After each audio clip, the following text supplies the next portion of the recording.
আসসালামু আলাইকুম সুপ্রিয় দেশবাসী।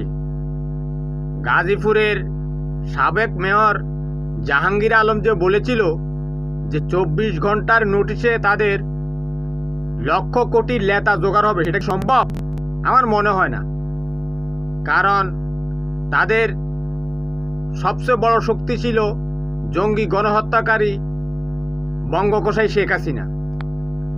তাদের বায়ুসেনা ছিল পুলিশ লীগ সশস্ত্র অবস্থায়, বিজিবি, র্যাব লীগ, তারপরে শেখ হাসিনার সমস্ত গডফাদার যারা ছিল, শামীম ওসমান, নিজাম হাজারি, ঢাকার শীর্ষ সন্ত্রাসী সম্রাট, শীর্ষ সন্ত্রাসী লিখন, এরা সবাই সশস্ত্র অবস্থায় ছিল।